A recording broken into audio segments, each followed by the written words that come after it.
Hello everyone and welcome to today's episode of T&D&D, where hopefully we're going to try and be a little more professional, maybe. Yes. Hopefully. There are only two of us. We've gone back to our roots and we're Yep. going to see how it goes. It's just me and Laura. Last episode was a clusterfuck, and especially for you to edit. So here we are. Yes, it was. Especially thanks to Craig for not actually recording the audio properly. Glad James booted that bot out of the server now, so we won't have that problem again. Craig was actually a tech guy that we'd hired temporarily. That was his job. Screwed it up. So now he's fired. But yeah, we were using a Discord bot. At the start of last episode, there was a lot of stopping and starting because of how shit it is. But, you know, we're not using that anymore. So we're back to just using Audacity, which is so much more reliable. My God. Yeah, it really is. I'm not gonna lie. Even though my audio was absolutely terrible last week, but that happens to do with the fact that my quote-unquote recording studio was literally a duvet and a shit ton of blankets shoved over my head to try and drown out the noise. So I believe today's subject was recommended to us by someone. It was recommended. Hold on, I have the notes. I'm being professional. 1 second.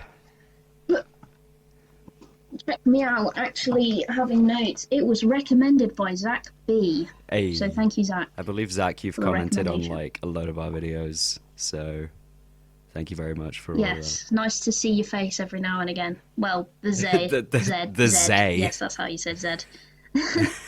The Z. Nice to see your Z. This is how I speak now. Yeah, we had a bit of an English problem before the start of this episode. But today, we are going to be talking about not just a DM, but a player as well, and just the general game about breaking the rules. Everyone do a collective gasp.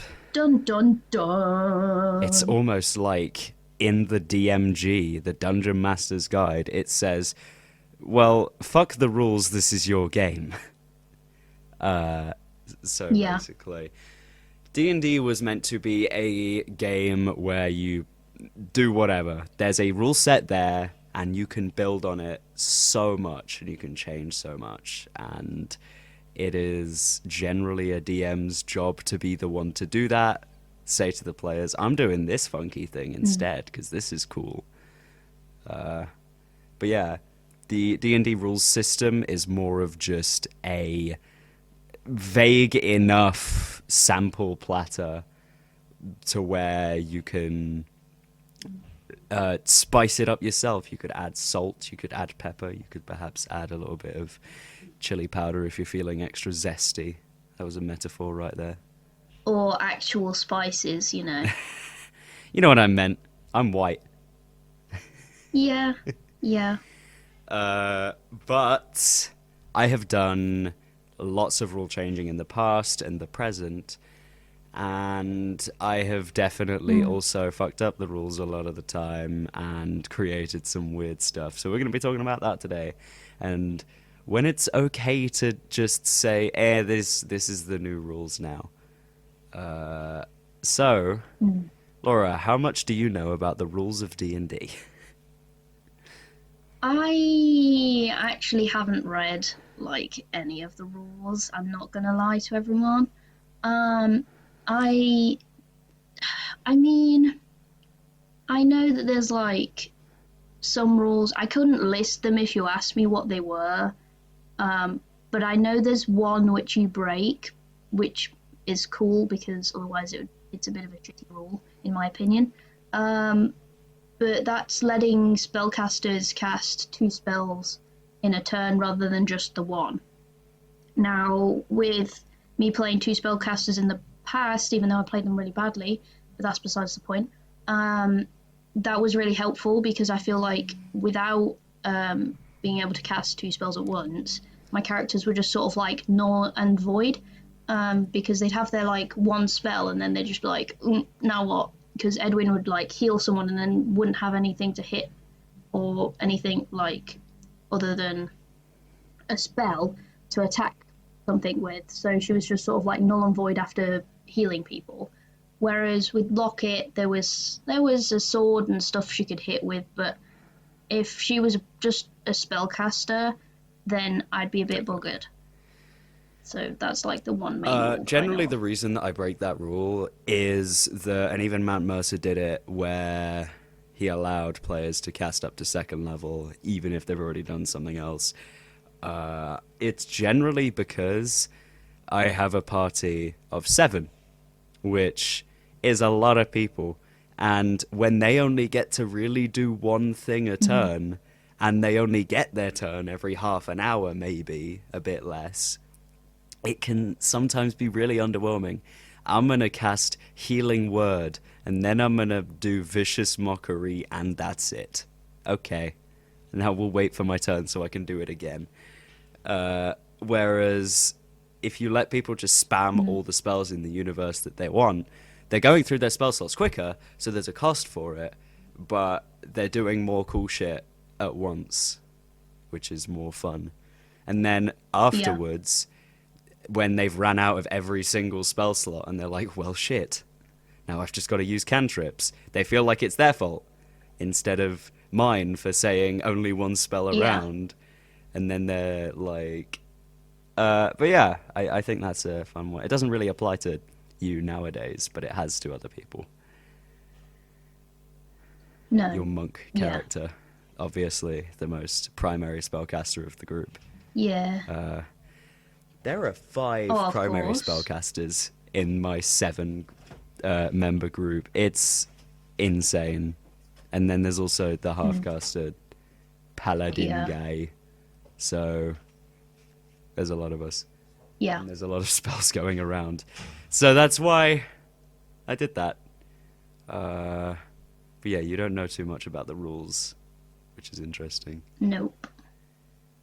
And I think that if you joined another completely different group, you might get confused at a lot of elements, honestly, because of how much I've changed I think I and would. stuff. Yeah. Yeah, I think I would. I have done a lot of different changes to rules over the years, and I've added my own weird homebrew mechanics that I've liked. I did a rule at one point where I allowed people to short rest while walking, because in my first campaign there was so much walking from point A to B. So I allowed people to not have to sit down for an hour, and I allowed them to walk just for the sake of ease, really. And generally, whenever you're thinking, what rule should I break? And that's not really exactly a thing that you should like go out of your way to start thinking, but definitely if it comes up in a campaign and you're like, this doesn't fit, that's when you should change it, I believe. A good example of that would probably be, what's a good example? Let's just use the one we were using earlier. I have 5 primary spellcasters in my Sunday group, and I want them to be able to cast all the spells that they bloody want, because there's a lot of them. So therefore, they can cast spells as much as they want. And that's kind of like, it probably wouldn't work for other games. If you had a wizard and then a party of a fighter, barbarian, and monk, this wizard, every turn that they cast a spell, are still going to feel very worthwhile because they're the only one doing it. So that's why. Also, I wouldn't recommend running a campaign for 7 people. It's still fun. We're all mates. We have a good time. But like, I don't know, it can be a bit overwhelming for me sometimes. Balance is very difficult. Some of the concepts that I want to try, I can't, and generally I have to slow pacing way the heck down sometimes. But it still works. Laura, what rules do you not like in D&D that you've seen? Well, there was the one where you were in that other game and you were that bear, and you ended up squishing, was it a rogue? In like a room. Yes.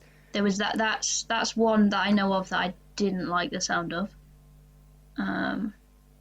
That's not actually a rule. That's just a thing that the DM did. Oh. Yeah. In wild shape form, I believe, like, you can take up allies' spaces if they suddenly change into bigger things, I believe. Mm. And, like, I didn't even notice they were there. And the DM had ruled that, oh, I'm squishing the rogue. And I'm like, no, no, no, I'll take it back. My character has 16 wisdom. They know what they're doing. Mm. But that's why that happened. I guess there were one or two rulings in that game that I didn't particularly like. Uh, Travel was very monotonous in that game, which Mm. eventually led to me making my own travel system in my homebrew game when we started Yeah. traveling. Because the way it's engineered in D&D is very vague. It is survival checks and a marching order, and that's all they really tell you about. Marching order is important, because then you know where people are at all times so that you can throw the encounters at them and be like, this person's here, this person's here. And then the survival checks are to get from point A to B. Yeah. But I added a whole new element, somewhat inspired off of, oh god, it was a YouTube channel called, I think, like the Dungeon Craft, like the most suddenly popular D&D channel. Why can't we have that? How dare they? They got like 10,000 subs in a year, and they do D&D Damn. stuff. Like, how rude. I mean, to be fair, the dude is immensely charismatic and has an amazing setup, so there you go. Mm. But I yoinked his general concept for traveling, which is you give people travel roles, and I made some travel roles, which is kind of like, what are you going to be doing during travel? Patch is always the scout Yep. because he is in essence kind of like in terms of functioning with the rest of the party, he kind of acts like a rogue. Very good Yeah. stealth, very good perception, can check for traps and shit and stuff like that. So that's why the scout is kind of a good fit for you. Some people fluctuate, like our druid can both track and scout.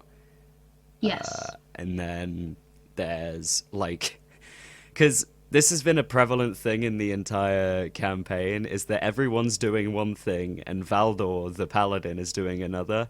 Everyone else is Mm. doing other stuff, but Valdor's just stuck being like the main defender guy in the middle of the group, just watching and making sure nothing happens. Everyone else is off Yeah. doing their own thing.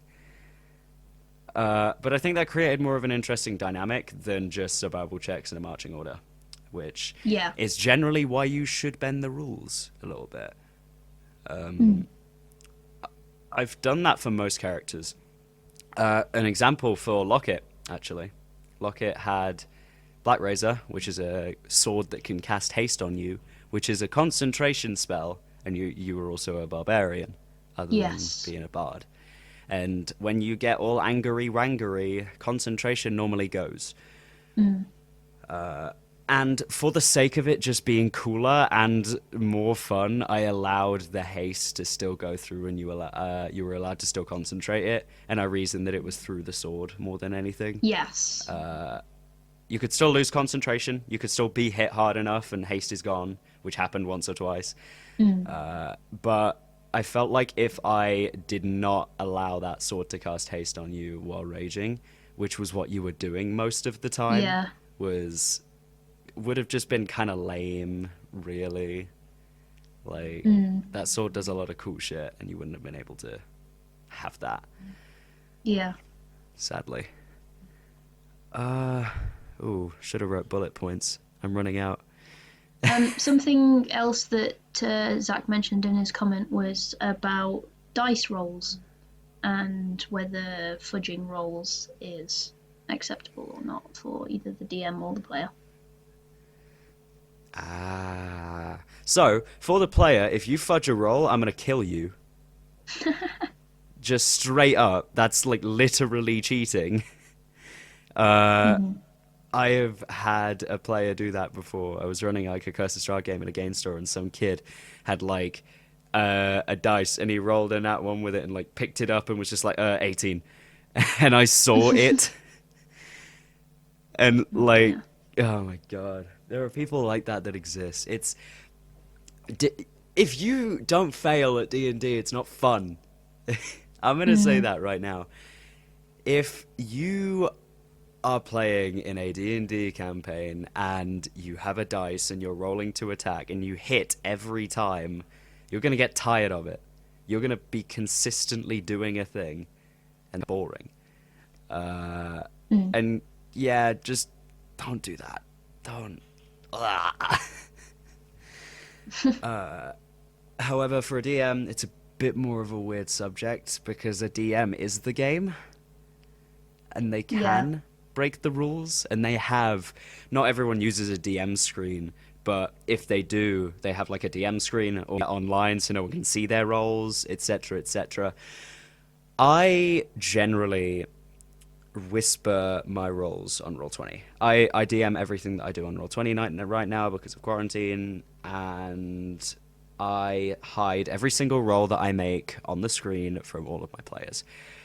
This is because I feel like it generally holds a little bit more of an element of surprise. I want to try a new concept in the next session where if a big roll happens, I'm going to turn off the whisper so that people can see what happens. But like I'll say, right, this could kill them. I'm going to publicly roll their saving throw. We'll see what happens. And I got that from Dimension 20, just seeing them like bring out this thing called the Box of Doom, where basically like really bad rolls happening, they bring out this massive ass box and they roll in there. But yeah, I definitely want to try that at some point, because not having your players not see every single roll that you make, it can be a curse and a blessing sometimes, and it really just depends on what group that you have. So with our group, it can sometimes be hard for me to find moments of tension with you guys because you're a 7-person party and you're indestructible. So I think a way that I can do that is a little more meta, and basically every single roll that I make you guys don't see, but I think you guys trust me enough to know that I'm telling you the truth 100% of the time, right? Yeah. Because you're wrong. Am I? Yeah, I fudge dice rolls all the time. Oh. All the time. That is. Not all the time. I didn't do it last session or the session before, and I can't really remember specific times that I've done it. All that I know is that I generally like to fudge rolls when I feel like a situation is unjust. So a way of kind of describing that is I like to sometimes give like a free success to a thing if it's cool for the plot. Like, for example, for my Curse of Strahd game, I had doubled Strahd's health, the vampire final boss guy, because it was 144, and he was fighting 5 level 9 characters. That is just not gonna work. So I doubled his health, and during the final boss fight, they were about to knock him to 0, and the cleric, who really didn't have as much of a stake in the game as the rest of the group, was gonna kill him and had successfully knocked his health to 0. I kept his health at 5 because there was the gunslinger who'd been there from session 1 and had a personal vendetta against Strahd that I felt like would have fit the narrative more. So therefore, I let him finish him off. Whatever you think about that, sure, this is a very heated topic in the community, and my opinion is I do it sometimes, I don't sometimes. I don't really have that big of a philosophy on it. But Yeah. I've done it, and it's sometimes worked. But most of the time it's kind of lame to do that to your players. Fudging a dice roll needs to be done right. I've seen a DM once manage to consistently roll 3 nat 20s against someone, and they were like, dude, come on. And they were like showing us the dice this time, and I swear each time, and I swear on like the third one, he like turned it as someone was walking over. So like, there are some DMs like that who just want to murder everyone. Don't fudge dice rolls to kill your players. Do them because you think it fits the plot. And like the narrative that you're trying to tell more than anything. I can't really do the health fudge thing now because on Roll20 for my Sunday game, I show everyone enemy health bars now, Yeah. so that it's a bit more dynamic. What do you guys think of that, by the way? Well, I think that's pretty cool because then you know, like, because if you were actually the character, you'd be able to see how physically hurt the person is, and then not being able to see that in like on the game is sort of like, I don't know, it doesn't feel as realistic, I suppose, in a way, if that makes sense. Um, Yeah. but I like seeing the health bar now because I'm like, right, okay, um, so this person would end up finishing them off next hit, or you know, it's not going to take that long to finish them off now, like halfway, etc., etc. So I think it's pretty cool seeing that. It's definitely an incentive to keep hitting it because it's kind of satisfying to actually watch the bar go down as you've hit it. Like when you hit a creature in D&D, sometimes it feels like you've hit them and then you don't know what's coming next. But I've added that Yeah. element. You hit them and you see the impact of every single little minute piece of damage. It always goes down. Same with you guys. You guys can all see each other's health bars, and I can see them. So Yeah. it helps me identify which of you I want to target, sounds rude, but like the main reason that Valdor was getting absolutely assaulted last session was because he was on like 10 health, and therefore the Hydra Yeah. thought, easy target kill. So that's why he went down. But yeah, I think that's another element. There's some homebrew rules I've seen where, so there's even recommendations in the DMG that are like, when an enemy hits 50%, you can mention that they are bloodied, which signifies that to the party, so that they feel like they've done some level of impact. I've seen others go to further extents, creating different ones for like 75% and 25%, and that's when it gets a bit too complicated, in my opinion. But sure, if you want to add that element to your game and tell your players live as the combat is happening how they're doing, it can definitely help push them forward. Because I've seen at the end of fights, sometimes players will drag it along by just, instead of like prioritizing hitting the guy and hoping to kill them because they only know that they're under 50% of their health, they're like healing each other, making sure no one dies, and it slowly halts the combat. So I suppose that's a little recommendation for a rule that you could perhaps run with, that I found some experience with being quite fun. And then also allies being able to know each other's health just on the fly definitely helps with like deciding who to heal and who to keep away and what strategies to do. But yeah. Again, players, don't lie about your roles. Ever. Like, the DM's making a cool game for you. Don't cheat. I suppose in Roll20 games, ours specifically on Sunday, everyone rolls using flipping D&D Beyond and Beyond 20 on Roll20. So, like, no one can hide them. No one can pretend that they've done anything. It's all for the world to see, I suppose. And if you're cheating in a D&D game, I think it generally shows how much you actually care about the other players in the game. Like, it's kind of an insult, honestly, when they're all, you know, abiding by the rules and saying, like, exactly what they've rolled, and you're over here going, hurdy-durdy-dur, crit. Just think about that. Just think about that, guys. I bet I've insulted like 2 people in the audience and they're just going to unsubscribe now.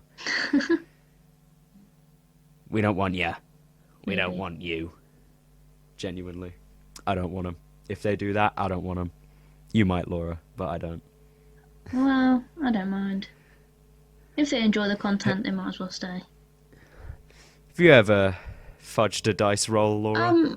I feel like when in like the very, very beginning, when I didn't understand the game, I probably did. Because I didn't understand what was happening, but that was due Right. down to maths, probably. I mean, not understanding, like, adding things on. So like when I'd say, I don't know, like 18 points of damage, that'd literally just be like the one dice or like the hit or something. I don't know. I can't remember. I know in the beginning I really struggled with like figuring out how to hit things. I was like, You confuse them up. yeah. So I feel like then probably, but like since then I've not Bonus. like rolled like a one and been I've like, oh, a had 10. I've had players do that before. I just don't see the Yeah. point in like fudging rolls personally. I mean, I can understand if people do it, but I personally wouldn't.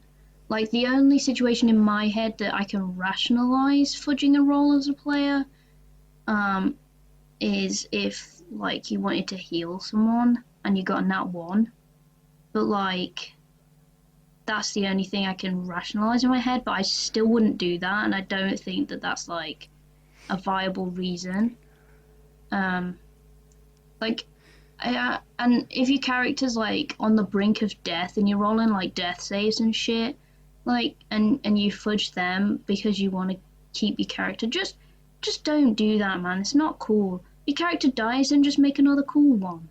You know, like, Hell yeah. We had a player character death episode that helps you deal with yeah, that, I suppose. yeah. But like, I can't see any other reason Yeah. as to why anyone would fudge a roll, personally. But I'm sometimes like brutally honest to the point where it's a bit rude. In your one shot, I think I was starting to roll death saves, and the first one I did was a nat one, oof, and I just said it like an absolute asshole with like a smug expression on my face. yeah, Uh, that didn't feel good. First game, oh god, he's dying. yeah, Ah, he's the only one that can heal as well. yeah. Ah, Well, yeah, not the end of the world. You got anything else you want to say on the matter? Because I um, think I'm all dried up. uh, I don't think so. Um, I don't really know any of the rules, so I can't really comment on any of them that I would personally break. Like, I don't know any of them off the top of my head. Like, obviously, I know the rules of the game, but like, not like I couldn't read them all out to you right at this precise moment. I know how to play, but not how to like play by the book specifically. So I can't necessarily give my opinion on what I would break, but yeah, I really don't have anything else to Did you add. know? Did you know that drinking a potion is supposed to be an action? Is it? Yeah, Oh, but I make it a bonus because that's just more fun. yeah, In terms of gameplay, it makes more sense. In terms of like physically, yes, uncorking a bottle and drinking like 100 milliliters of a liquid is gonna take more than like a little second. But in terms of gameplay, it's just not fun to spend your entire action doing that when there's other things you could be doing, yeah, you know? So that's why I do that. I wasn't even. I had kind of a hunch that you didn't really know that that's how potions were supposed to work. yeah. Like I say, I really don't know the rules that well. Like, I know how to play, but I don't know the rules. Yeah. As weird as There's that a pretty sounds. there's a pretty interesting build that I've seen going around where, because using an item is normally an action, like I still make it an action to pour a potion down someone else's throat, but there is a subclass of rogue called the thief where you can use an object as a bonus action. So you can use like a combat medic with a healer's kit just running around healing everyone as a bonus action and an action. So yeah, Yeah. that's pretty fun. I think yeah, that's all we've got for this. We barely veered off topic. My God. Yeah, barely. This is what happens when we don't have James and Ryan. Yeah, it's their fault. It's totally not just a Yeah, combined effort of 100%. us four being in a call at the same time, Yeah, and that just causes utter yeah, mayhem. Oh, yeah. Oh boy. But yeah, thank you for listening to this episode of T and D&D. I think when will our new upload schedule start? It will be starting not next week, but the week after. Okay. And these come out on Sundays. So in about a week and a Yes. half, if that, we're going to be changing up the schedule a little bit. What are the days exactly? From the 16th onwards, we're going to have 3 videos a week. On Wednesday will be our Myriad of Monsters, Spell Spotlight, and Saucy Subclass videos. On Fridays will be our campaign videos, so we'll have the Waterdeep videos, and we will also have the Kesel Strahd videos, and we're going to have Icewind Dale as well, because Jake's been running that for a little bit and has got some more knowledge. And then on Sundays will be these episodes of the lovely podcast. Yeah. So we're trying to upload more. We've seen that generally you guys vibe with the campaign videos a lot more, so we've decided to start pumping those out a lot more regularly and more often. And we're also adding Icewind Dale to the list because that's a new campaign, and I'm having a lot of fun with it right now, and hopefully you guys will too if you start running it. The advice for that one is probably going to have to be a little bit more general, I'd say. So look out for less, here is information about this one NPC, because I haven't ran most of them. It will probably be more general, like getting people from A to B, random encounters. So look forward to more general advice on those, because I haven't finished running Icewind Dale yet, and neither should have anyone. And if anyone has managed to finish running Icewind Dale, my fucking god, congratulations. You have played D&D like a day forever, which is my dream. I want to play D&D every day. I almost do. I'm almost at my goal. Almost. I don't play on Mondays, Wednesdays, and Fridays. Gotta change that. But yeah, that's our schedule. I have been consistently updating the Patreon, so go check that out if you would like. I'm working on some pretty big projects. All links will be in the description. All of them. All of the links in the description. Yeah. I'm working on some big... Because English is my first language. I'm working on some big projects for the Patreon. I have a whole system up about traps, trapping, throwing nets, bowlers, stuff like that I'm ever expanding. There's also just a free subclass on there right now. If anyone's heard about the podcast before, or if they've not even, it's £3 a month, and basically Jake will be shoving a whole load of homebrew stuff on there. And for the first 5 patrons, Jake is going to run a campaign for, I think you said, right? I believe I did. One of those will probably involve Ryan, so you get a chance to play with him and be DM'd by me, which is fun. Exactly. So yeah. Yeah. I'm very excited for that. We have a Discord. Go check that out. Oh, we're becoming one of those channels. We have so many. Yeah, we are. We've got Patreon, Discord, Instagram. What else have we got? Shit, what else have we got? YouTube.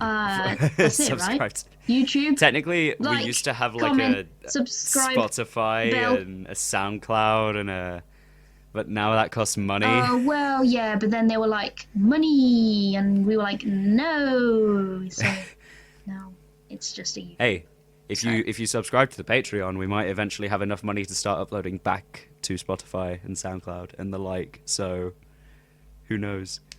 Yeah. But yeah, sweet. Thank you guys for listening to this week's episode of T&D&D. Next week will be something. Yeah. I don't know. We'll find out, because we're winging it. Yeah, we are. Thank you for listening. Thank you, guys. Bye. Bye-bye.